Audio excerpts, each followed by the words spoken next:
All things Randi at RandiRhodes.com. Go for launch. Speaking truth to power, the Randi Rhodes Show. The indictment alleges that between at least 2008 and the present, Combs abused, threatened, and coerced victims to fulfill his sexual desires, protect his reputation, and conceal his conduct. As alleged in the indictment, to carry out this conduct, Sean Combs led and participated in a racketeering conspiracy that used the business empire he controlled to carry out criminal activity, including sex trafficking, forced labor, kidnapping, arson, bribery, and the obstruction of justice. Let me say a little bit more about the charges. The indictment alleges that Combs abused and exploited women and other people for years, and in a variety of ways. As alleged, Combs used force, threats of force, and coercion to cause victims to engage in extended sexual performances with male commercial sex workers, some of whom he transported or caused to be transported over state lines. Combs allegedly planned and controlled the sex performances, which he called freak-offs, and he often electronically recorded them. The freak-offs sometimes lasted days at a time, involved multiple commercial sex workers, and often involved a variety of narcotics, such as ketamine, ecstasy, and GHB, which Combs distributed to the victims to keep them obedient and compliant. As alleged, when Combs didn't get his way, he was violent, and he subjected victims to physical, emotional, and verbal abuse so that they would participate in the freak-offs, and that Combs hit, kicked, threw objects at, and dragged victims, at times by their hair. On one occasion in March of 2016, that conduct was captured on video and later reported in the media. Specifically, Combs kicked, dragged, and threw a vase at a victim in a Los Angeles hotel when the victim was attempting to flee. As alleged, these assaults often resulted in injuries to the victims, which took days or weeks to heal. In addition to the violence, the indictment alleges that Combs threatened and coerced victims to get them to participate in the freak-offs. He used the embarrassing and sensitive recordings he made of the freak-offs as collateral against the victims. And the indictment alleges that he maintained control over the victims in several ways, including by giving them drugs, by giving and threatening to take away financial support or housing, by promising them career opportunities, by monitoring their whereabouts, and even by dictating their physical appearance. Because of all of this, the indictment alleges that the victims did not believe they could refuse Combs without risking their security or facing more abuse.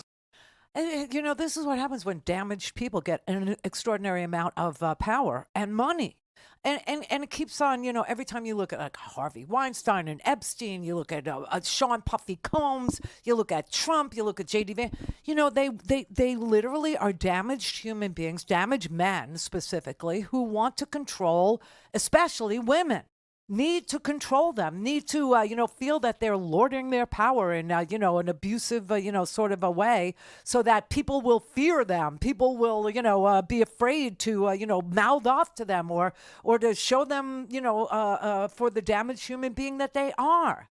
And I looked up, Puffy, because I wanted to know, like, what is his early life like? Like what his father was like hooked up with a bunch of drug dealers, and he was shot dead while sitting on his car on Central Park West when Sean Puffy Combs was 2 years old.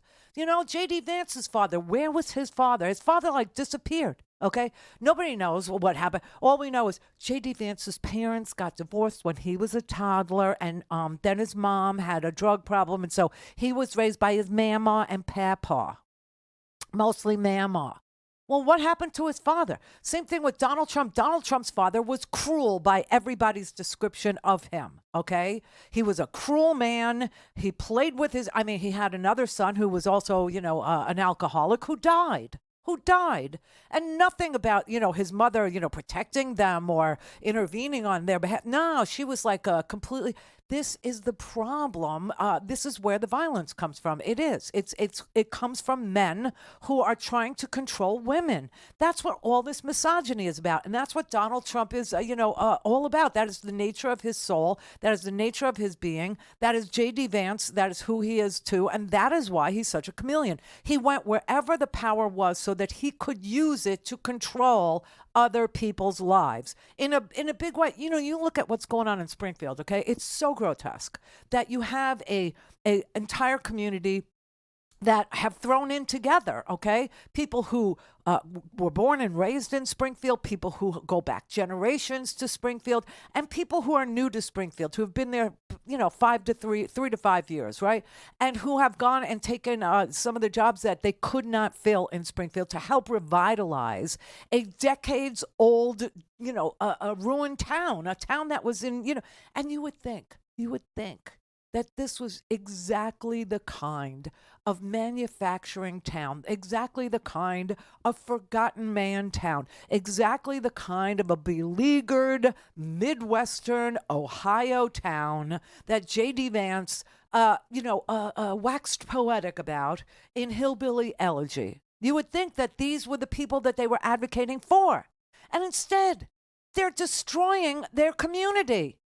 J.D. Vance and Donald Trump, by speaking about the people who came from Haiti legally, who are here legally, characterizing them as illegal and being dumped into a town, which is not at all how this happened. It happened because you had jobs that were available. They were advertised. The Haitians that lived in Florida, the Haitians that lived in Georgia, that worked in our tomato fields, that did a lot of agriculture work here, saw a chance to go and get a job that paid $20 an hour, that had a 401k and health insurance. And they said, we're doing it. We're going. And they were doing just fine. Everybody was doing fine. The main street of the town was opening up mom and pop stores again. You had people opening up restaurants. You had people opening up dry cleaners. You had people opening up, all kinds of stores there. And things were good until these freaks of nature decided they needed a distraction from the poor performance that Donald Trump turned in at this debate. And they just said, hey, look over there. Look over there. These people are eating the pets. He said that in front of 67 million people. That debate was watched by 67 million people. And he knew he was losing. And so he just played this card that he had. It was rehearsed. He was prepared with it. He knew what he was doing, and he knew what the fallout would be, because he knows his followers are violent. They are. They just are. His followers went to Nancy Pelosi's house. They took a hammer to Nancy Pelosi's husband. His followers engaged in a violent insurrection on the Capitol. And what did Donald Trump do for the hours and hours that was going? Nothing. He did nothing. Now he refers to those violent people as patriots, and they have the shamelessness, which seems to be their superpower, shamelessness, to turn around and say, this is about Kamala Harris's rhetoric. This is about Tim Walz's rhetoric. Are you sick? Don't have time to listen to the live show? Want to hear more on your schedule? Go to RandiRhodes.com and buy a stinking podcast.